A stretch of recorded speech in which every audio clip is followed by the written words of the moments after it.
news story of a woman being fired from Starbucks. And what was her wrongdoing? She's white. But luckily, she got paid a lot of money. Let's talk about it.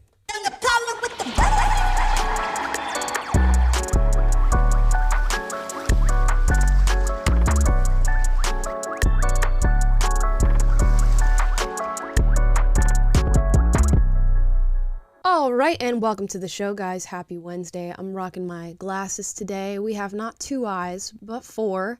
Taylor's in Nashville.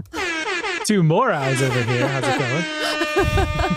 And Scott's in the producer's bay. What's up, everyone? He's back. Today we're going to be talking about an interesting story that popped up on my feed, and it is about a Starbucks employee who was fired, and the issue that she was fired for was being white. Now, a jury has ruled that this was anti-white discrimination, and she made a large sum of money to the tune of $25.6 million. That's crazy, y'all. We're going to talk about that later. Can I get some of that anti-white discrimination? Yeah, literally. Can somebody please just do something racist towards me?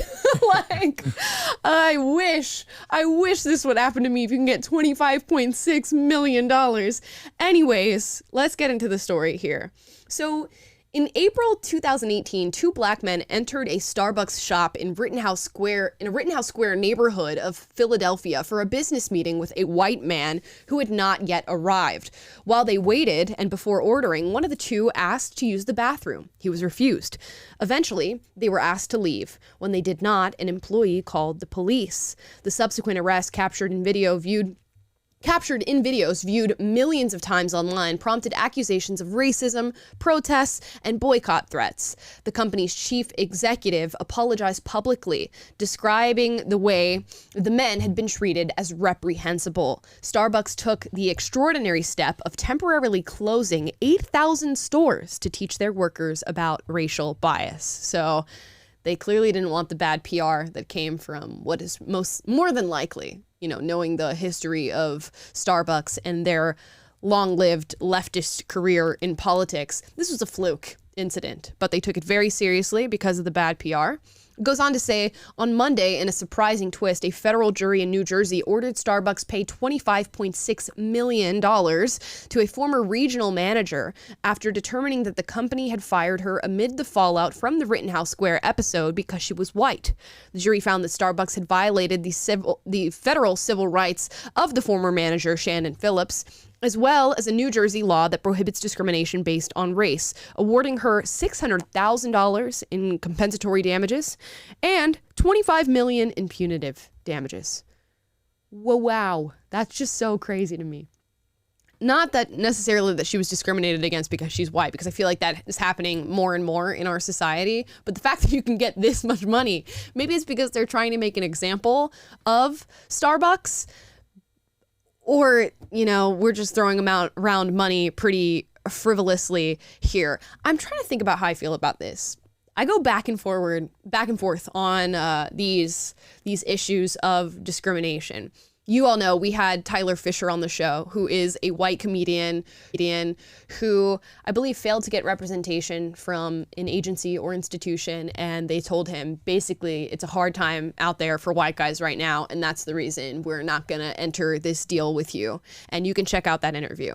And I hear that and I go, yeah, that's messed up. I don't like that people would miss out on opportunities because somebody chooses to discriminate against them. But then I hear stories like this with $25.6 million in damages for something that happened at one of your, franchises. And I think, is it really that serious? Is it really that serious? And at first I felt, okay, this is really messed up. Give her whatever money she gets in this suit. But I'm teetering on the edge of, should companies be allowed to discriminate? Because this is whack. It's a lot of money. Or at least the amount that she's awarded. It says that the jury awarded her $600,000 in compensatory damage and $25 million in punitive damages. I can understand the $600,000. It's like, okay, you lost your salary for a while. They owed you for that. $25 million in punitive damage for your emotional distress or the violation of your rights. It just seems like a little excessive, however you slice it. But I think her lawyer went on to say they were very pleased with the unanimous verdict, adding that she proved by clear and convincing evidence that punitive damages were warranted. I'm sure some were warranted, but I don't know how much evidence do you need to get 25 million? That's pretty crazy. I know, it's a lot. And I want to get into the weeds here and run the risk of ruffling a few feathers with this conversation. We're just entertaining the idea, guys. Should businesses be able to discriminate on the basis of things that are outlined in the, Civil Rights Act? Should they be allowed to discriminate on the basis of race? Should they be allowed to discriminate on the basis of gender identity? Should they be allowed to discriminate on the basis of sexuality? I know there's a clip of me online saying that if I was hiring for a position to work, under me on this show or something like that, and somebody put in a, resume that said, my name is Janice, pronouns they, them, the application would have accidentally fallen in the paper shredder. I'm so sorry. It really would. I'm just being honest, right? I'm not inclined to hire somebody who's they, them. And you can go check out the video as to why I feel that way. And the sentiment has been echoed on the internet. And I stand by that. So if I stand by that, then I must stand by the fact that other companies should have every right to be able to make that decision for themselves. If you are an individual, let's say I go to get hired at a company and they're like, you're biracial, we don't want you working here. Would I sue them and be like, no, they should have given me the job and they should have not been racist towards me? Or would I be enlightened to know that I would have been working for a racist company and just move on and go about my business? I feel like the latter of the two, but maybe I'm taking it on a little bit too headstrong about it, and we should be super sensitive to these sorts of things. I don't know. I don't think we should be super sensitive. I think of a company if Chick-fil-A, for example, wanted to hire only Christians, which I believe at some point was their policy. I don't know if it is anymore. But I think they should have the right to do that because they're part of their brand and part of who they are. And I don't think that's necessarily discrimination. It's just, hey, we're a Christian company, this is how we want to do. When you're specifically not hiring people because of race, that's where it gets a little squirrely for me. Just because that's not, I don't know, that's something that is an immutable characteristic. And I think that's where it's different from gender identity too, because gender identity, as far as I'm concerned, doesn't exist. It's made up. It's, pseudoscience that was invented by a pedophile in the 60s, or at least popularized by one, and has been taken on this weird form where there's so much baggage attached to it that you don't even know what people are talking about. It doesn't really have to do with someone's innate nature in any provable way that you can ground in science. So that's where I see a distinction between the race and the gender, at least. And I agree. I think it's worse to discriminate against somebody on the basis of race, which is something they just cannot change. You cannot change your skin color. If you're going to be colorist towards somebody, that's a horrible thing to be. And it's just a stupid thing to be. But would I like to know which companies are stupid enough to do that? Yeah, I would. When you get into the vein of just forcing behavior on people, right? Which, let's go ahead and acknowledge one thing, just foundationally, most people are not racist. Most people are not dealing with this problem. Most companies right now do not feel like they're being forced to hire diversified or whatever. And most people don't really care about the diversity of who they hire, the skin color of who they hire. That's not something that we're actively taking into account, except with wokeness and all that crazy stuff. So it's not like if you said, here you guys go, we're going to get rid of this act or this rule, that people would all of a sudden just start discriminating against everybody. I feel like things would just be pretty normal. Yeah, if you were demonstrating clear racism in your hiring practices, well, guess what? Word would get out and people would be like, wow, those people are hella racist. Let's not patronize their business. Right. Why don't we let this cycle of things just happen naturally, right? If you're going to be a racist business owner who's only going to hire white people or only going to hire black people, then, I would love to know that that's the case. And it's not like people aren't doing that anyways. How many times do you hear about a black owned business and they center around black employees and black products and black manufacturing and all these different things? So it is happening, and we don't look at that and go that's not okay. We don't sneer at that. But in the opposite direction, you get I don't know, millions of dollars. In this case, you have a white woman who got millions of dollars. To me, it just seems unnecessary. Like, I'd rather know that, okay, cool, you guys are racist, not going to patronize your business, and I also don't want to work here. Which, again, maybe I'm too, like, you know, laissez-faire about it, and there should be active rules, and this would be a problem that would just, like, run amok if we didn't have some sort of law that tells people that this is not okay. But I'm unconvinced, right? I'm unconvinced by this. And it seems like people are making a whole lot of money off of this. There's another story, if we want to see it in reverse. This is a woman who was fired from Equinox, and she was awarded $11.25 million in damages. And this is a black woman who was fired. Now, Equinox came out and said, yo, we fired this woman because she was late 47 times in the course of 10 months working for this business, which seems like a valid reason to be able to fire somebody. But she retorted back and said, no, it was discrimination. It's because I'm black, and goes into some examples of what happened to her while at this job. Let me go down here. So her main allegations were against a manager who was working underneath her, so was subordinate to her at Equinox, a middle-aged white man who she described as insulated by his relationships with people above her, refused to accept her as his supervisor. She claimed that he repeatedly delivered vulgar takes on black female bodies, referred to non-white employees as lazy, and expressed the hope that he could get them fired. He called one black coworker autistic. In the early spring of 2019, the suit claimed that he demanded that his boss, which is the woman who's getting this money, wait outside the gym with him for a young black woman to leave a cafe where she worked so that he could make a pass at her, on the theory that he would be better positioned with a black person standing next to him. According to Mrs. Europe, in her complaint, she says that she refused to be a racial pawn. So this is what happened. This subordinate was making these jokes and doing what is probably not something you should do at work. I think we can all acknowledge that. I'm just wondering, why wasn't he fired? It says that he reported to her and that she was his supervisor. Why not just fire him? And now you have this lawsuit against Equinox that awarded you over $11 million. I would be inviting people to be racist to me if I knew that I could get 11 to $25 million. I would be like, bring it on.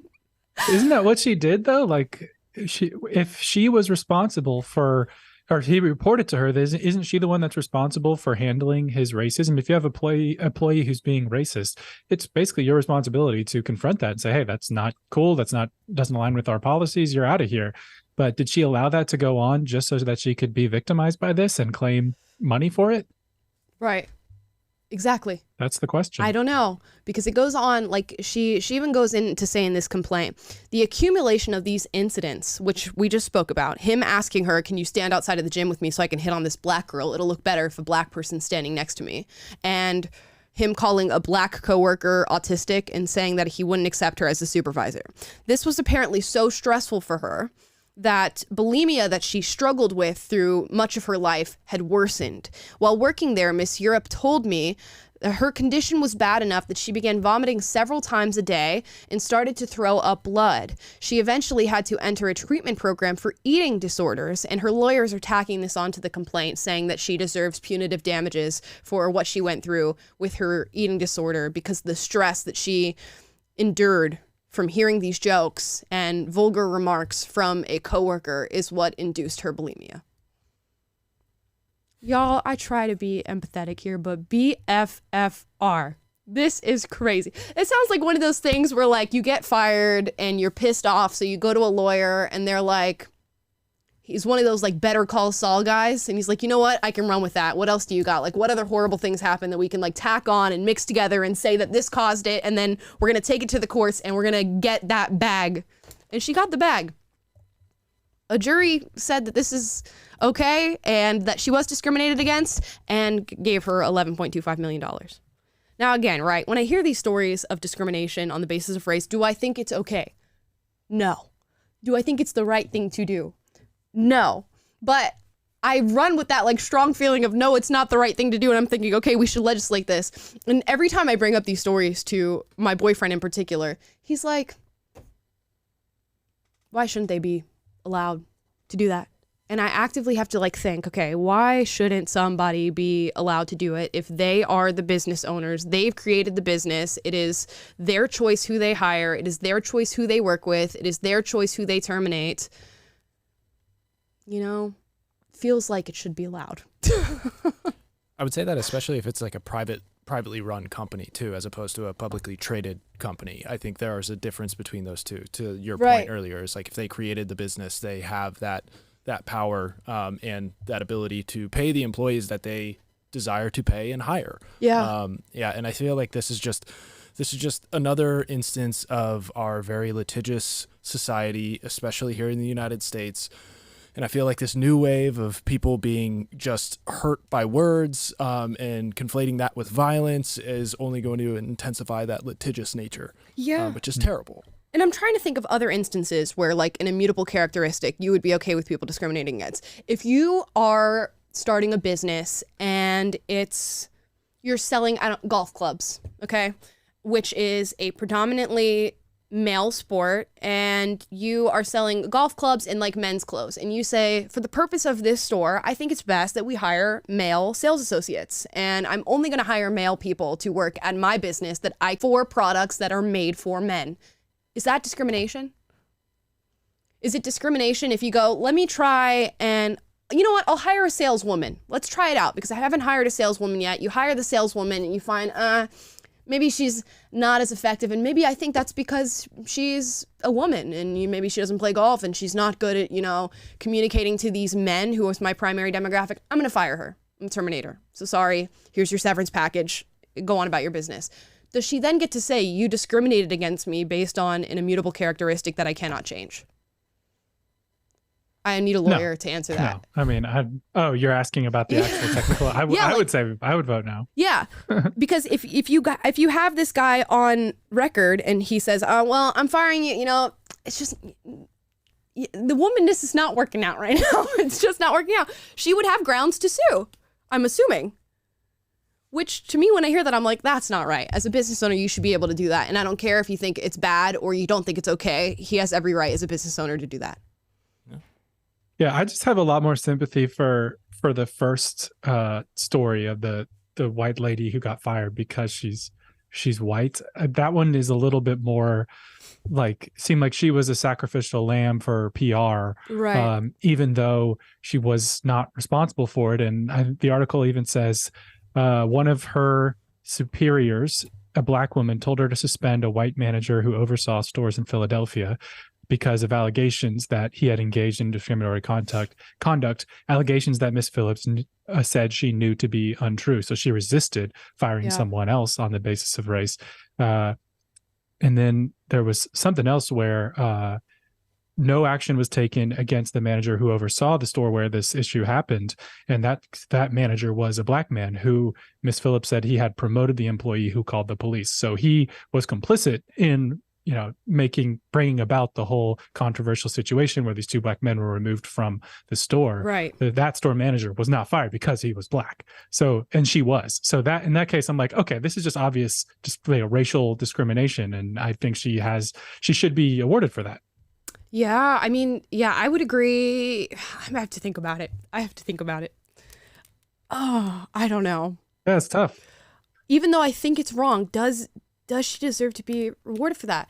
I would ask, was she paid severance pay in her firing? Was there some sort of payment for the termination of her job and stuff like that?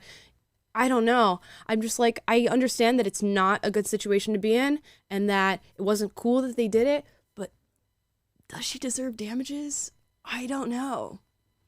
Yeah, I mean, like you said, maybe severance or recoup lost salary or whatever, but then if I'm her, I'm going to the media and I'm being like, yo, this thing went down. And that should damage their reputation. And yeah, maybe you didn't get, all this massive amount of money awarded to you by a jury, but that's a form of justice because you're fighting back and exposing the truth about these people who treated you horribly and were racist, and you get to expose that. So I don't know. I mean, it is tough to say like it's the government's job to step in and say, play referee and award her all that money. Yeah. I don't. The 25 million definitely feels excessive. Oh, definitely the number is excessive. Yeah, on the debate of whether or not there should be a number at all, I want to ask the chat if we can put a poll in the chat. How do we phrase this? Not should companies be allowed to discriminate, but like, I don't know how you phrase a poll asking that question. I don't know. Should this be allowed? Yeah, I don't know. Well, we'll work on that. I'm just going to put should companies be allowed to discriminate. If you're watching, you know what we're talking about. Yeah, exactly. You tell us what you think about it. And let's move on to some other news here, and we'll continue this conversation based on how you guys answer the poll there. Here is a video from the White House that was posted on Twitter today. And it says, to the LGBTQI plus community, the Biden-Harris administration has your back. Let's watch. These are our neighbors, not somebody else's kids. They're all our kids. And our children are the kite strings that hold our national ambitions aloft. What? It matters a great deal how we treat everyone in this country. LGBTQ Americans, especially children, you're loved, you're heard, and this administration has your back. Did y'all hear that? Let's play it one more time. One more time. These are our kids. These are our neighbors. Not somebody else's kids. They're all our kids. Huh? These are our kids? These are our neighbors, not somebody else's kids. They're all our kids. I'm sorry. I did not have kids, or I do not plan on having kids, so the United States government can say that my kids are their kids. Absolutely not. They're absolutely not your children. And a lot of people are going to hear this and be like, oh, what a beautiful statement from President Biden. That is not a beautiful statement. That is scary that he thinks that the state and that the government has some sort of right and some sort of strength over your own children. Mm-mm. Yeah, that's very creepy. He also lost me when he was saying that they're the kite strings that hold the kite aloft. And it's like, well, it's not the strings that actually hold the kite aloft. It's the wind and the truth, the word, the spirit out there. Right. It's not it's not the string, dude. It's not the children. Just an improper analogy there. Just improper. And will I say it? This guy's rep with children, right? I'm certainly going to come out here and say that my future kids are not the government's kids. They're certainly not Joe Biden's kids. He's too busy sniffing them to even talk about issues that have anything to do with what's in this video. Oh my gosh. But this is like the scary thing. You hear a lot of people say, it takes a village. And I understand it takes a village to raise kids. They get what they mean. It's all hands on deck. You often need help from, the outside when you're trying to raise a family with whoever you are partnered with. But that doesn't mean that the village involves the U.S. government. And what this broader message is that the administration, as it stands currently, has a right to inject itself and its ideology into your parental-child dynamic so they can further their own agenda. And of course, they're using this to talk about LGBTQIA plus kids or whatever, because they have, let's call it, a vested interest in maybe allowing your kids to explore gender confusion, which is why we have legislators in California talking about how it's child abuse if you don't allow your gender confused child to explore that and to be affirmed in their gender confusion. That's where you get this sort of idea. So when they give you this pretty video about how they're all our kids and not anyone else's kids, they're ours, that's what they mean. Yeah, this is the creepy collectivism that comes along with like literally the endpoint of this type of thinking is communism, where the state does own your children and the right to raise your own children and inculcate your own values to them is it's a sacred part of what it is to be an American, and what it is like our values of freedom and being free from tyranny, and having freedom of religion, freedom of speech. Like, the government does not own you, that does not own your children. And the right to raise your kids yourself is something that is sacred. And it's interesting that this is showing up in so many debates around the country, like with the parental rights in education bill, and parents desiring to assert themselves and saying, I have the right to, have a voice in what is being taught to my kid at school. And you're not allowed to, if I don't want them participating in this weird gender ideology, it's not your job as this woke teacher to give them a transition closet when they get to school. That's not okay. That's stepping outside that sacred boundary of the government not having a say in raising my kids and raising those values. And so it's very, when you have this coming down from the tippity top of the U.S. government, is very concerning, because it's just so on the nose. This has existed and we've seen it, but when it's a crazy teacher on Libs of TikTok, you're like, oh, that's just a crazy teacher. She's got some crazy communist ideas and she's just has no sense of boundaries and is trying to impose it on my kids. When it's coming from the White House, that is something to seriously pay attention to, and realize that this is not just some decentralized, pockets of people who are have excessive buy-in to a certain ideology. There is ideological capture at the highest levels. Yeah, it's absolutely disgusting. Elon Musk responded to it and said, "You are the government. They are not your kids," which is so great to have him on the battle here, saying that this is not okay, and calling this out, because it brings more eyes to what is being said here. There's a reason that our founding fathers advocated for limited government and warned about government overreach. And if this is not government overreach, I don't know what is. And when you think about some of the disgusting behavior that a lot of these politicians and bureaucrats on both sides of the spectrum are engaging in, particularly with kids' involvement, which I don't need to spell that out for you because a lot of you know, you're aware, to have a statement, not somebody else's kids, they're all our kids, should be wildly concerning to hear. And I don't know what the answer is for solving this and speaking out against this rhetoric, other than saying, red alert, this is not okay, and sound the alarm and just make you aware that this is happening. I was speechless after I watched this video. Several people looked at this. Somebody edited this together. They workshopped it around the people who are responsible for their Twitter posts and press on behalf of the White House. And they went, yep, that's a beautiful message, and we should put that out to the American people. Think about that. Think about how delusional you have to be to see this and go, that's beautiful. I'm going to post that as a representative of the White House.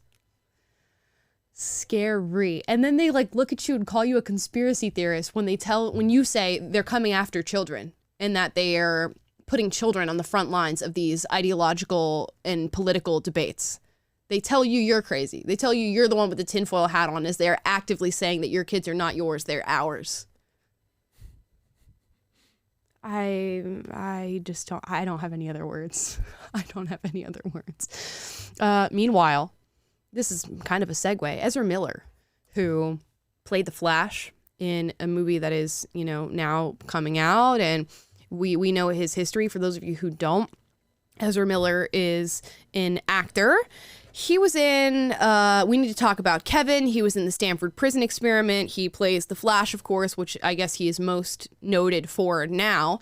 And he identifies as non-binary, so there was this whole they-them controversy with him. But the bigger controversy was his crimes against multiple victims, where he has assaulted people. There are videos of him assaulting and fighting people on the internet that you can go and check out. He was accused of, I believe, kidnapping a young woman and housing her in this separate place that he had. And when they came and investigated, they found rounds in his place and weapons and things of that nature. And there was apparently drugs involved, and he evaded arrest for quite some time. And it was this whole thing of, where is Ezra Miller? Where is Ezra Miller? There's all these charges against him, but here he is. At the Flash. Was it premiere? Yeah, in Los Angeles. Just chilling. I think he might have somebody who's looking over him, which is this woman right here, who's apparently maybe supervising his actions. We haven't gotten a clear indication of who she is, but there he is just chilling at the Flash premiere, which I just don't understand how this happened. Unless all the stories that we're hearing about him were untrue, how did this man make it to the premiere of this film with everything that's been going on? I do not know. Which when Johnny Depp had all these allegations from Amber Heard, right? He was stripped of everything. I mean, like, Fantastic Beasts dropped him. He wasn't working with Dior anymore. They dropped all these different ad campaigns he was doing, all these different movies, and all these different corporations that were working with him were like, no more Johnny Depp. You have videos of Ezra Miller actively assaulting people. You have the police case and investigation from what he possibly did with these underage people. And there he is at the premiere. So we're all just wishy-washy all over the place. You can do whatever you want, I think. So long as you fit the narrative. I don't know if he's getting like non-binary privileges and that's what's going on here. I can't place it. Unless there's something else going on. And there's some crossed wires that we don't know about. And he has some sort of special card he gets to pull. He's out there. I get them still releasing the movie, right? You spend millions and millions of dollars on a movie and it's done. It's gone through, post-production and everything, and they want to put it out because, you put in your investment. So I get that. But to still parade around this guy who has done he's had less good days, is just an interesting choice. And there's that. The lectures we're going to hear from the next award show from Hollywood are just going to be taken that much more seriously about their, morality and how much they're standing up for the little guy and standing up for people's rights when they just continue to let this weird sexual deviancy and violence persist. And I think I read somewhere that they're not considering to recast him for future films either. So it's just strange. There's definitely double standard too. And you think about someone like Gina Carano getting her career ended basically for what is by comparison nothing. Right. And it's for as much as they like to lecture us in Virtue Signal about how much they, believe all women and Me Too and all this stuff. When the rubber meets the road in certain situations, they're not consistent with how they apply, whether or not it's been proven. They're willing to drop certain people for mere allegations, and then they're willing to, let other people stay in. Why? Because of pronouns, like you said. Who knows? Yeah, they do whatever fits their narrative in Hollywood, and they really do not care. Like, I can't express enough how little these people care for the actual issues that people are dealing with on any given day. They don't care. And Hollywood was the arbiter of the hashtag Time's Up, hashtag Me Too movement, and you actively have this guy who's committed multiple assaults just running around at his premiere, man, and they're telling you they care about women, they're telling you they care about assault victims, they're telling you they care about survivors and all this stuff. You've just got to be kidding me, man. You got to be kidding me. They'll just do anything, and they do it they're so brash about it that it's almost laughable. It is almost laughable. You could almost shoot somebody on a movie set and get away with it. Oh, wait. Allegedly. Allegedly. That's a whole nother thing. We didn't give somebody was shot. I mean, right. We didn't give Alec Baldwin enough. We didn't talk about that enough. That was a whole crazy story. I went and watched his I think it was a 60 Minutes interview he did. Was it 60 Minutes? Yeah. And if that was not incriminating, I don't know what is. That was wild to watch. Him talking about the whole incident that happened on the Rust. I think Rust is what it's called. Yeah, the set of that movie. And the only time he gets emotional is not when he's talking about the woman who lost her life after the mishandling of a firearm. The only time he gets emotional is when he starts talking about the effect that it's had on his career and how much he loves acting, and he's scared he's never going to be able to act again. That's when tears fall from that man's eyes. Anyways. Yeah, how much of a sociopath you have to be to, that for only that to drive you to an emotional reaction and not the fact that you're, whether obviously I don't think he did it on purpose or whatever, but like, Right. if you're responsible, if your hand pulled the trigger that killed someone, like how much of a mind bleep would that be, and like what that would do to your conscience and how distraught you would be. That is really tough to hear. I wasn't aware of that interview. Yeah, maybe one of these days we'll go back. Allegedly. Just because it made me so angry to watch. But anyways, that's my thoughts on that. We're going to move on to another story here. Demi Lovato apparently got tired of using they, them pronouns. And she says it was, quote, absolutely exhausting. I go back and forth on Demi Lovato. I'm going to be honest. I was mean to Demi Lovato when she first came out with her like they, them pronouns and saying she was they, them, she, her, whatever. I got to give her not necessarily an apology, but I got to say she's been through a lot and struggled through a lot. So I did not take that into account with the initial story where she came out with these pronouns or whatever.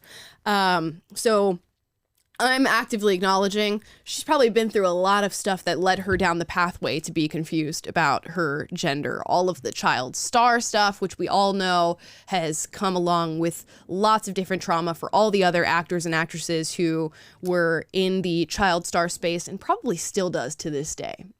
I don't know why we have so many like child stars these days. I think it needs to be reevaluated.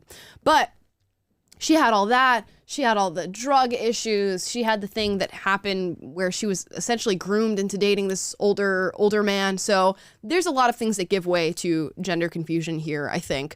But she says that she got tired of using they, them pronouns and decided to switch to she, her, saying, quote, I constantly had to educate people and explain why I identified with those pronouns. It was absolutely exhausting, she said in an interview for GQ Hype Spain.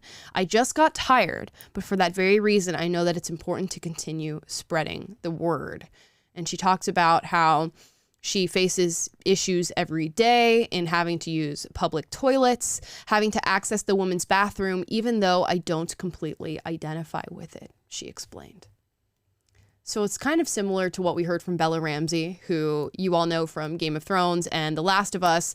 She identifies as a non-binary actress with they, them pronouns and says, it's hard when you don't identify with things that you see. And she put out somewhat of a plea for award shows to change their categories to be more inclusive of non-binary actors and actresses. It's just so weird to me that this thing that popped up within like the last 5 years is making such an impact that people are now saying they don't identify with actor or actress, or they don't identify with women's bathrooms anymore. I find it hard to just take it seriously. I'm gonna be honest. Yeah, is this a harbinger of hopefully of like the demise of the gender ideology stuff, that they'll just get tired of trying to impose this pseudo reality on the rest of us and relent at some point? I mean, one can hope that this is, the proverbial cloud the size of a man's hand that shows. But then again, we are talking about Demi Lovato, who we all, this whole story, like you said, it's just kind of sad because of how much she's been through and how confused she is. And I don't want to throw any stones at her for anything, but it is interesting because if we stay more grounded, if our roots are deeper into reality with a capital R, than the roots of these ideologues are into their reality with a lowercase r, is that how we win? Is that how sanity is restored? And I mean, if I'm taking anything from this story, this is one person's example, but I don't know. That's I'm holding out my hope that this makes me want to be all the more committed to holding the line with regard to defending reality. Yeah, I mean, if this story is true, your main defense is just acting super confused when somebody tells you they have they them pronouns. Just being like, what? Just act like you are. I don't have to act. Yeah, right.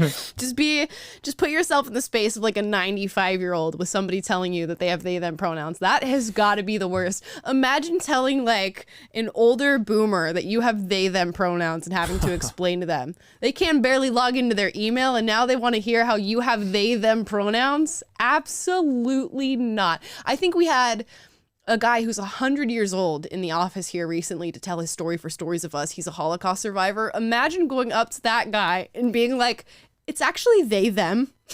I can't. Just imagine it, guys. And I think most people can realize that that's unreasonable to expect. That's unreasonable to expect. If you get misgendered by a Holocaust survivor, you just let that one go. You let it slide. Yeah, you let that slide. You go on about your day. You go on about your day after that one. But I get it, man. You know, when I think Demi Lovato in particular, when I think about like child stars and some of the less than ideal outcomes they go through, honestly, you know, gender confusion is doing pretty good comparatively. And she's sober, and that's good for her. I mean, I imagine there's a lot of struggle that comes just by looking at the outcomes of some of these kids. There's just a lot going on there. You probably were stripped of a great bit of time to find out what your actual identity is. And you know what? For that, I feel bad. But we don't need to change the bathrooms. I don't, do we need they, them bathrooms? I know a lot of people are saying like, we should just do gender neutral bathrooms, one stall gender neutral bathrooms. Just not ready for the line. I'm not ready for the line that exists at the one stall gender neutral bathrooms. I was going to say, as a somewhat germaphobe, public bathrooms are also a struggle for me as well. You know, going into those things, hate them. Yeah, right. I don't want to be in a bathroom that's mixed with men going in the bathroom. Have you seen anybody ever seen the state of a man's bathroom? I'm so sorry. I have seen. I have seen. Yes. I was gonna say yes. But the good thing is you're not in there as long. You know, a guy, you can get in and out, do your business. There's not a line usually, and for girls, it's nicer. But you're take forever to get in there. You gotta wait. I guess, usually. But I feel like y'all leave like contaminated. Like there's a risk factor for chronic illness after going into a men's bath. When you walk into a women's bathroom, it's like perfume. There's like lotion on the counter and like hand napkins. And I thought it was only like that on TV. We have nicer bathrooms. You know, not all of them, but oh my gosh, y'all are fighting for your lives in the bathroom. You get like lung damage coming out of the men's bathroom. Asbestos and stuff. I don't know what's going on in there. The noises, it's all just bad. I'm just not for it. I don't want to share a bathroom with men, and I'm not going to. Speaking of men, women, drawing the distinction, knowing the difference, we have a glossary definition from Johns Hopkins University. And it's a definition of lesbian versus a definition of gay men. So here's the lesbian definition. It's a sexual orientation. Of course, we knew that. The definition is a non-man attracted to non-men. Make it make sense, y'all. Make that make sense. A non-man attracted to non-men. A gay man, they've defined as a man who is emotionally, romantically, sexually, affectionately, or relationally attracted to other men. So men get to skirt by with the actual definition of what it is to be gay, which is a man who is attracted to other men, but lesbians now have a non-man attracted to non-men. Why is that? And this is from a trusted institution, Johns Hopkins University, which is responsible for bringing out your like supposedly highly trained doctors, physicians, medical practitioners. It's one of the biggest universities for that sole purpose in the United States of America. And they can't define what a lesbian is. Scott, you went there. Can you explain it to us? Yes, Jeez, please. No, this is blowing my mind, and it's actually just sad that, honestly, that I'm associated with this university at this point. They've been pushing this stuff for quite some time. Mm-hmm. Definitely over the past 5 years, been going hard. But yeah, to your point, it's just so sad that it is the leading institution, if not in the U.S., but potentially in the entire world for medical research and med students at large. And for them to put something out like this, it's just, we're getting to a point where words are starting to lose their meaning because they just can't attach themselves to reality, and you can't understand. I don't even understand that. Right. Right. And I think most people just can't even grasp that. So, I don't know. This is just so sad. A non-man attracted to non-men. And we must acknowledge the fact that this is only affecting women in this instance. This is only affecting the lesbian camp, which means it is only affecting biological women. Why is it that gay man is not changed to something that says a non-woman who is emotionally or romantically attracted to a non-woman? Why doesn't it say that? Is it maybe because men do not allow for these changes in languages, and women are all like nurturing, compassionate, caring? Anybody can identify as a woman. Anybody can compete against us in the beauty pageants, in the swimming pool, in, you know, UFC fighting or whatever. Is that what's going on here? And it's interesting because people within the LGBTQ community or whatever, lesbian and gay people have been sounding the alarm on this and being like, yo, you're erasing our sexual identity. And it doesn't make any sense for you to start changing these labels and changing the very definition of what it means to be a woman. And it turns out they were right, but not for gay men, for lesbians. Just crazy. That what is a woman question is becoming more and more pertinent as time goes on. And still, Johns Hopkins University can't answer it. Can't answer it. A non-man who's attracted to non-men. Oh, y'all got me upside down. I can't. And then they're like, conservatives don't want to send their kids to university. It's how disgusting. They don't want their kids to be educated. This is the education that they're receiving. That this is what the definition of a lesbian is. Yeah, of course. Then I would be turning down, you know, acceptances to Johns Hopkins University. Why would you want to go if this is the education that you were receiving?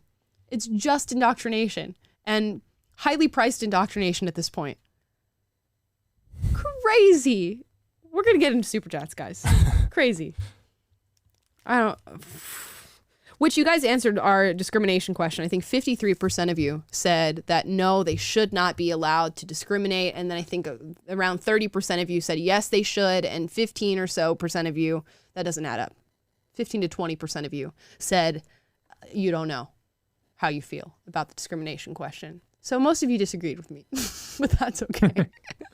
That's okay. By and large, they're just as confused as we are. So I'm gonna start a pro-discrimination revolution in this country, and we're gonna repeal that Civil Rights Act. Media Matters is gonna take that clip. Yep, they're gonna take that clip right now. It'll be on Twitter tomorrow. All right, non-men and gentlemen, let's get into Super Chats. Humanoids. Total humans and droids. Dixon Butts says punitive damages are strictly to punish the company and to deter them from doing it again. That's why it's so high. It has nothing to do with damages. Right. It's to set an example. I get that. So that, you know, if you paid $25 million that first time, you're never going to do it again because you got hit so hard. I think there's also, for the white woman who was discriminated against, I don't know that somebody put it in the comments that maybe her name was put out in the news and she was receiving, you know, people outing her on social media, doxing her. That could have been part of this case as well. And in that case, I would say you deserve punitive damages because that should be something that's quietly handled. You lose your job, you go on about your business, and it shouldn't affect your life outside of it. So if that's the case, then that's also something to consider. So whoever commented that, sorry, I forgot your name. But Dixon. Okay, cool. Great point, Dixon. Thank you. Stephen Inman says, just wanted to start off by saying thank you for opening my eyes. Brett and yourself converted me. Second, we shouldn't judge anyone off race at all. Yep, I completely agree, and I thank you for joining the show. Yeah, the thing is, the reason that you know, Media Matters can take that clip or whatever and put it on the internet, but the reason that I say that is I feel like if we lacked laws on discrimination, it really wouldn't happen at the rate that people think it would happen. Most people are not actively going out to discriminate against other people. They're starting their businesses. They want somebody who does the job and does it well, and they're willing to hire whoever that is to get the job done. I don't think most people are like, oh no, she's black, we can't have her, even though she's highly qualified and she works harder than anybody else. I just don't think it's happening as often as people say it is. A follow-up from Dixon here. I think this is about the Equinox story, but he said, being on time is white supremacy. Didn't you know that? I've heard that before. What institution was that? Was that the Smithsonian? Yeah, it was the Smithsonian. Yeah, they did this whole exhibit on whiteness and the sort of ideals that are in close proximity to whiteness, and one of them was being on time. Also, perfectionism was, objectivity was attached to whiteness, the nuclear family was attached to whiteness, just crazy, racist stuff. At your Smithsonian. Sup, my dude says, it's sad that we're still so fixated on inherent traits like race.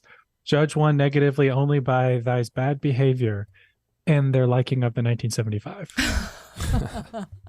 Yeah, I agree with the first part of that message. There is a quote by Viktor Frankl that I'm going to butcher, but he essentially says there are two races of man. They are the decent man and the indecent man. And that's exactly what the reality is, although we're not deciding to accept that as the reality. We're breaking things down into race and sexuality and all this stuff. There's just decent and indecent people. That's about it. Maha333G just sends a super chat, no message. Thank you. Thank you. Same thing for Justin ISON. Thank you. Steven Sanders says, did you get a chance to watch the footage of my arrest yet by chance over mask policies? Steven, I haven't. I still haven't seen it yet. I gotta make sure you do that after this. Yeah, I do. It didn't. I don't want to ask. I don't want to put out which email it would have been sent to. Never mind. Okay. Because then I'm gonna get a bunch of stuff in my email. I think it was the one we gave press at PragerU, but we'll see. Okay. Yeah, press at PragerU.com. Yeah. Yeah, that one's safe. Riku Forever says, I just got fired because they did not want to give me benefits. I also was never given the hours I was promised, so I'm iffy with this issue. Wait, say that beginning part again? I got fired just because they did not want to give me benefits. I also was never given the hours I was promised, so I'm iffy about this issue. About like suing them for something like that happens. I mean, yeah, I just don't know what good it would do. Like if I got fired from this job because they're like, sorry, we don't want to give you like benefits or health insurance or whatever, and we don't want you working 40 hours a week. We want to give you like 30. I'd be like, okay. Like it would not be my inclination to sue them. I would just be like, okay, I'm going to go about my business and get a different job. Much like if somebody said something like, I'm firing you because you're a female, or I'm firing you because you're black. I'd be like, that's effed up. But I'll see myself out. Like I'm not gonna fight you over it. Like I'll see you in court. Right. Have fun paying me 25 mil. Yeah, I'm like, you know what? I'll allow you to be racist. That's fine. Like you can do you. It's not gonna get you anywhere in life. Like it's a pretty bad position to be in intellectually and just as a human being with a moral compass. But you have every right to be there and be dumb. I guess is what I'm saying. He did say I was never given the hours I was promised. So I guess if there's like, if you have a contract record that they lied to you or a contract, then and that's wage theft. Yeah. So different. I can sympathize with that. Jimmy Mapes gives 2 super chats, no message in either one though. So thank you, Jimmy. Chloe Bryan gives a super chat, says, our kids, communism. In reference to the White House's statement. About right. It does sound about right. It's getting a little red scary. Just a little bit. Stephanie Fonseca says, the lefty part of me irks when y'all get excited over the horse racing. The animal cruelty that happens is heartbreak emoji. At least with the cow industry, we get milk. Is there? I didn't know there was animal cruelty within horse racing. Y'all have to. Nor I. Yeah, I mean, there's a bigger discussion going on right now about like the treatment of those that race, and there have been a lot of horses that have been dying on tracks just due to conditions and whatnot, and overtrained in the way they off them, you know, in the moment in time. People view that to be unethical and you probably shouldn't like overtrain your horses to where they're dying. I didn't know that was happening, but I heard similar things like greyhound racing used to be a really big thing, right? And then it still is. Oh, it is. Yeah. Really, you're allowed to greyhound race now? Yeah. Maybe it's state to state. Is it state to state? I feel like greyhound racing was banned in Florida, but I'm not sure about that. Yeah, I'm sure each state has some sort of legislation on what you can and can't race or gamble. Gotcha. And then what I heard was that like they banned it in whatever state I'm referencing. You guys can fact check me on that. And then it was like, oh, now we have all these greyhounds that are not like running, doing anything. Like no like random rescue that's going to take all of these dogs or whatever. So I think like there's a happy medium of making these things healthy and without the abuse. You know what I mean? Because as far as I'm just like the name concerned- National Treasure. I didn't know what I was getting into. Right. I didn't know pondering. PETA's gonna be coming. Yeah. No, I'm like, horses like to run, so how do you do that ethically? Just figure out how to make the math on that one. Yeah, I don't know. All right. The accountant says, binged all your videos and I'm super happy to catch a live. I'm an accounting intern and the government doesn't claim all the kids on a tax return because they don't pay for them. So they shouldn't try to parent other people's kids. Ooh, that's an interesting argument to make to them, right? Are they suddenly going to handle all the costs of childcare and all these things if they're your kids too? No. They'll just use them as cannon fodder in their political debates. Sorry, guys. Maggie Catherine says, finally caught a live show. I've been listening for a few months and I'm so thankful for your rep of Gen Z in politics. Thanks, unapologetic crew. Aw, thanks so much. We appreciate your support.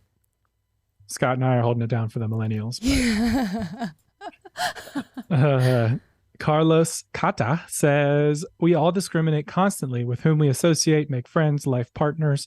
Why should it be any different for business owners? A free market penalizes stupid discrimination. Love from Spain. That's what I'm saying. It's not making sense. I know there's probably many people who don't want to hear that, or like we've been socialized to think that if you say that, you're a horrible person, but it's like, it's not making sense. If I start a business, I should have every right to hire, fire, work with whoever it is that I want to work with, which is why we got in, that great cake debate that happened or whatever, and the lawsuit around that of the baker, I believe in Colorado, who gay couple came in and was like, I want you to make a gay wedding cake for us. And he's like, no, my values are not in support of that, so I'm not going to make you the cake. They take it to the court. He wins the suit on it, and I believe he's in another lawsuit right now over something else because other people came to target him over like trans stuff or something. But in my eyes, even though I don't necessarily agree, he has every right to say, I'm not going to make you that cake, and I own this business. I'm not going to give something that or make something that doesn't support my values. Why should he not have that same right with hiring and firing? Yeah, somebody tell me. Y'all tell me. I'm a genuine question. Why should he not have that right? If he's got the right with the cake, and the same thing, if you have like a trans bakery or something like that, and a Christian person comes in and is like, I want you to make a Christian cake for my Christian wedding, and you're like, no, I'm not going to make the Christian cake for your wedding. You have every right to tell them you're not going to do that. And you're both better off because you're not giving money to a business that doesn't support your values, and they're not using their time, effort, and artistry to make something for somebody they don't support. Pro-discrimination, y'all. What can I say? All right. Carlos, you had a great super chat there, got a big reaction, so well done. I loved your quote, a free market penalizes stupid discrimination, and very libertarian of you, but I'm with you. Russ Broush says, love the channel. I'm an artist, one of the few conservative-minded in the community. Just like Alma is a conservative-minded theater kid. Yeah. I'm surrounded by postmodern thinking, and it makes me feel really sad that people view the world in that way. Through the postmodern lens. Taylor will go off on the postmodern. He's constantly like reading, listening to podcasts about like postmodernism. He knows all the inner workings of like how we got here and all this stuff. I'm just like, call it like I see it. And if I smell something that smells off, then I'm like, oh, it's probably postmodernism. But Taylor's he's all well versed in it. New Discourses podcast by James Lindsay. He's really my go-to to expose the underbelly of all this stuff and the long march of through the institutions and the Antonio Gramsci and the Frankfurt School and all this. You can trace back. It sounds very like intellectual, but you can literally trace back where all this craziness is coming from and look under the hood of how these people are thinking. I think Carl Jung said, people don't have ideas, ideas have people. So if you want to understand the way that people think, who are captured by this ideology, you can take the ideology and examine it and look at it, and you start to be able to predict, like with woke movies, you can predict what's going to happen with the girl boss and things like that. Like you can predict how people are going to argue and everything just based on knowing how this ideology works and how they see the world. So that's why I find it useful. So anyways, so yeah, thanks for the shout. I guess that's how I nerd out. Yeah, with James Lindsay. All right, John says, with great wokeness comes great brokenness and irresponsibility. He said that's a quote of a uniquely American proverb. Love your show. Have any fan meetups scheduled? I don't. Maybe we should do one of those one of these days. A safe one. We'll get security for that. Yeah. I've been having some interesting encounters lately, so we'd get maybe in a secure space. I would do a meetup with you guys. That'd be great. And as far as wokeness meaning brokenness, for everybody except this woman who sued Equinox, my goodness, she's now a millionaire. You're just never going to work again. You'd never have to work again. As long as these laws exist, y'all take advantage of them. I'm about to go start some stuff at this job. Omelette Nobi sues we'll set up a meetup PragerU. that's just a trap for having you be discriminated against in some way, and we'll sue y'all. Yeah, exactly. I'm gonna get millions of dollars in punitive damages. Or vice versa, they'll try to sue us, and we'll be like the Spider-Man meme where everyone's pointing at each other. Toolmom3990 says, hey, Amal and Taylor, I sent you an email last week with a picture of something I like to do while listening to your podcast. Hope you can share. Always a fan of my man Dennis and rarely miss your podcast. You should post it on Instagram. If you post it on Instagram stories, like this, post you guys like watching the show and whatever it is you're doing in the background. You guys do some cool stuff. You guys are drawing and like creating stuff. One girl was baking bread while listening to the show, and she posted that on her Instagram story. Post it, tag me with the show and everything, and I will most definitely repost to my IG story. I love seeing what you guys are doing. It's so crazy, because it's one thing like I'm sitting here talking to a camera. It's another thing to like see what you guys are doing while you're listening to what we're talking about. I'll just post you here. Scott's got the view right here. But yeah, it's so cool. It's so cool. Blows my mind. It is, and I really want to see that picture now. It's very now I'm gonna have to go look through my email. I'm not good with emails, guys, as you can tell by listening to these super chats. Justin Eisen says, life is already hard enough without having to worry about what literally everyone in the world thinks. It's a lot. Like, how do you guys not get tired? I feel like I saw this video of this TikTok of this woman making like a sauce. She was making some sort of Asian inspired sauce, and it was so good that she called it crack sauce, right? That's what she called it.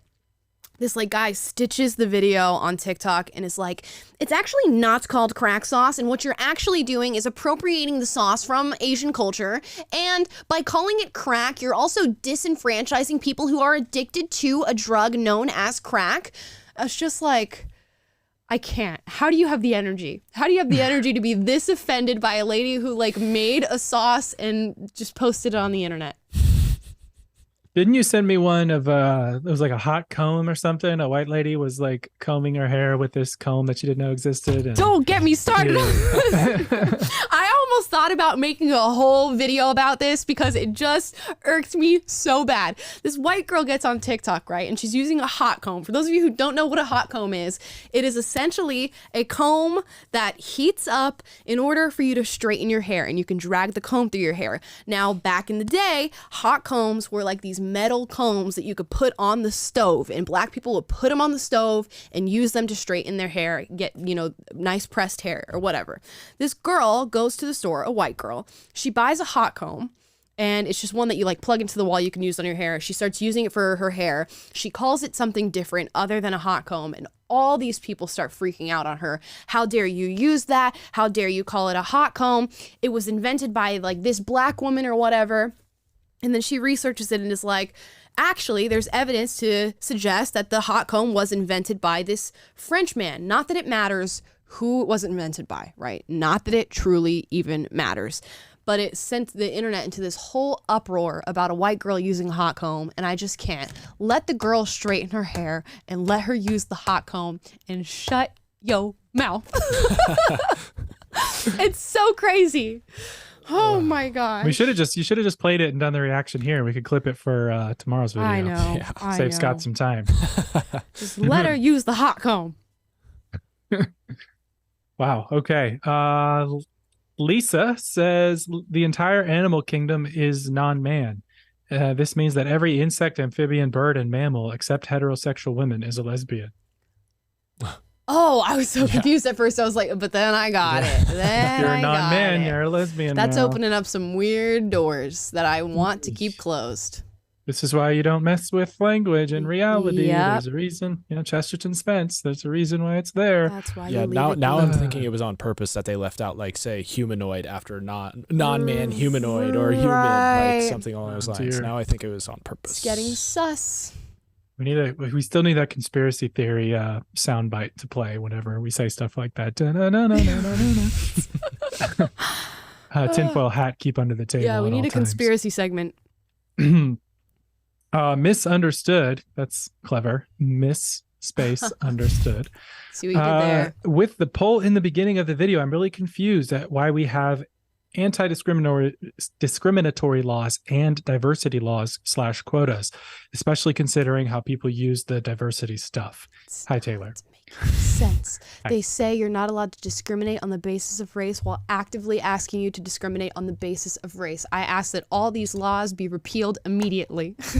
This is how I run. I'm putting my name on the ticket. And yeah. Amala 2032. Yep, Amala. Yeah, well, no, I still wouldn't be old enough. Oh my gosh. So, yeah, I'd That's be only wild. 32. So, sorry, guys. Yeah, when they say diversity, they mean less white people, which is discrimination. So you can't Really? simultaneously have laws that protect against discrimination and laws that mandate discrimination. But that's where we're headed because these folks is crazy. And they're thinking in a postmodern sense and not in a modern sense. Just get rid of all of it.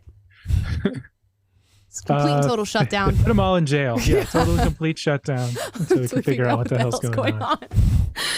Oh. Faith Hellman says, I know I'm going to refrain from making a mayonnaise joke. You should have just done I it. know that the greyhound racing was banned in Arizona when I was a kid. My aunt adopted 2 old racing greyhounds because they needed a home. Glad to have finally caught part of Alive.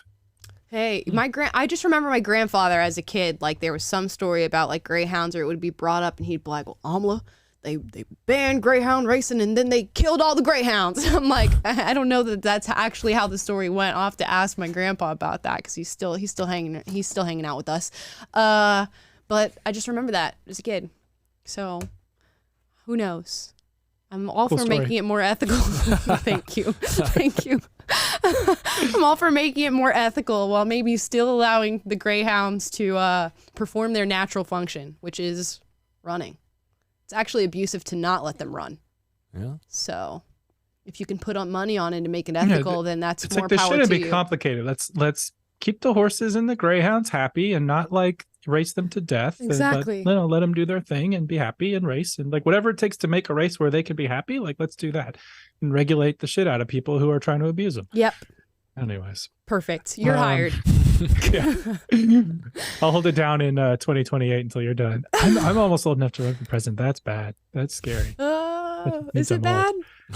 old. Accept it. Alex Centellas says, hey there, gang. I think that video you did yesterday was a rare look into how a lot of men's lives are. Women mostly have no idea how things are for men.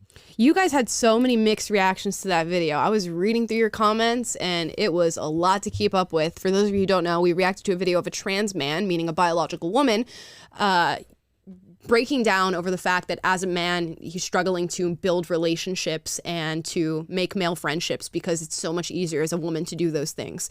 And I asked the question, do you guys think this is a problem within maleness and being a man, or do you think this is a woman trying to be a man and that's why it's not working out? A bunch of you, some of the top comments were men saying, no, it's lonely to be a man and we struggle to make friendships and we struggle to build connection. And then a lot of you were saying, no, that's not the case. This is a woman's view.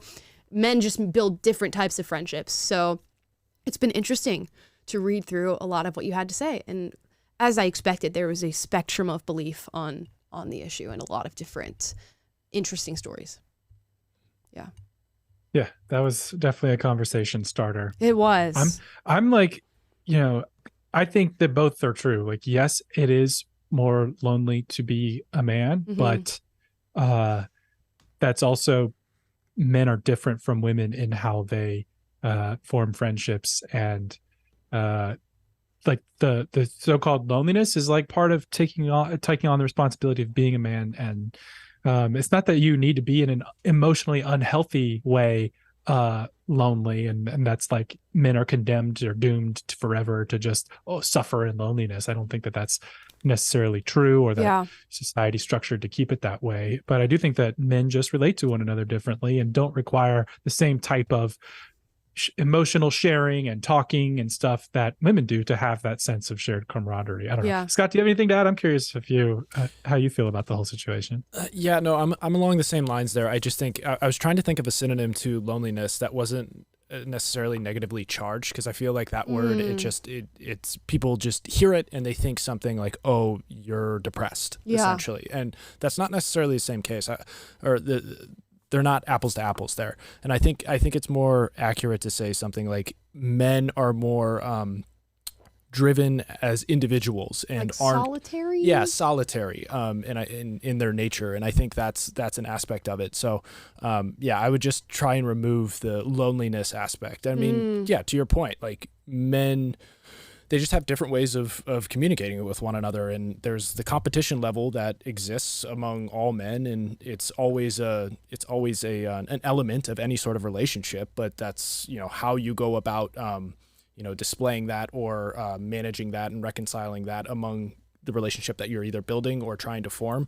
That's all dependent upon the two individual men and their solitary pursuits. So it's interesting.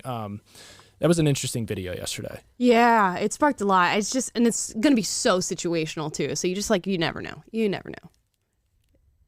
Yeah, you guys go watch the video if you haven't, and then give us your 2 cents in the comments. Lonely versus solitary. That's interesting. I did not think about that point of like the negative charge that the word has. That's very fascinating.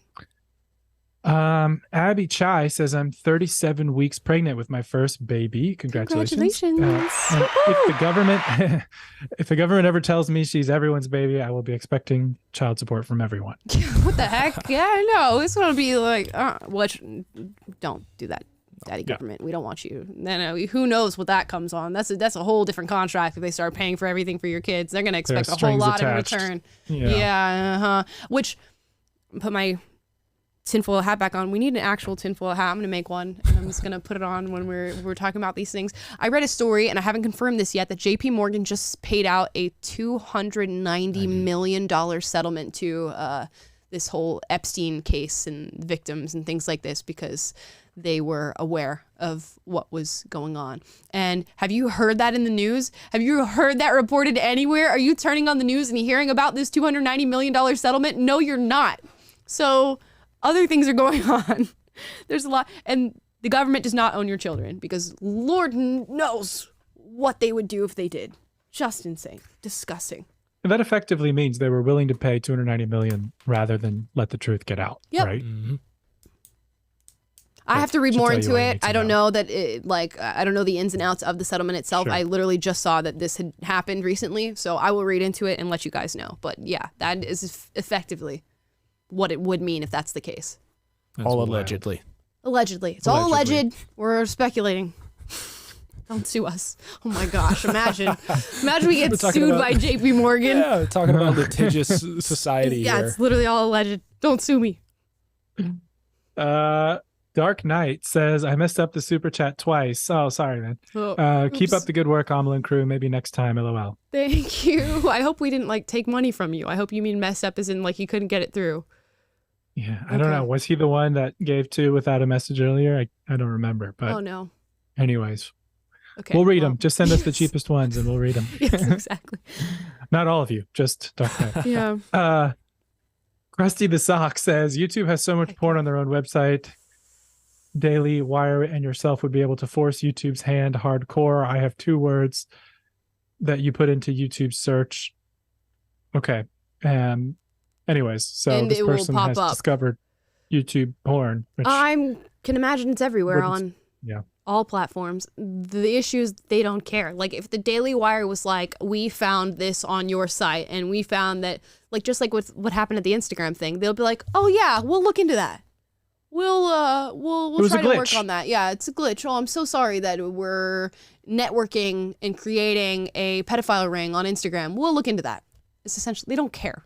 They Our literally don't care. content moderation team was having a bad day. Exactly. We're really sorry. Yeah, we're focused more on misgendering right now. Mm-hmm. So true. Christina Marie says, thank you, Amla, for all you do. Grew up in New York blindly following the woke movement, but was so unhappy, the opposite of what is promised. We have been lied to. I hope people find the light. Oh, thank you. I'm so glad that you've found a little community here. I've been working on your guys's, okay, so like we had the mug winners, right? And 5 of them, you know, responded. It took me forever, so I apologize. It takes me forever to do things. But I packaged up your little mugs and I was writing you little notes for the ones we're going to send out. And these are going to get sent out tomorrow for 5 winners. I think we're going to do another one of these here shortly. So just as a note, because I want to like send you guys thanks in at least a little note form. You can sign up for the newsletter, and we're going to do another draw of, 5 people to get mugs and stickers and a little note and everything. So I've been thinking about y'all. Y'all are so nice. It won't take a month and a half to ship it, though, this time, we promise. No, it won't. We'll be much faster this time now that we've got the system streamlined. And by system, I mean me. Yeah.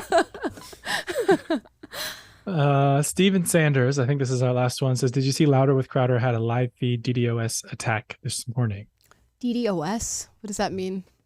It's like a hacking thing. I don't remember exactly how it works, but you're like sending thousands of requests at once to somebody's server or whatever, and it crashes and creates a vulnerability of some kind. No, I didn't hear I about probably that. butchered that, but I don't anyways. watch Louder with Crowder, so I have not heard Nor such I. things.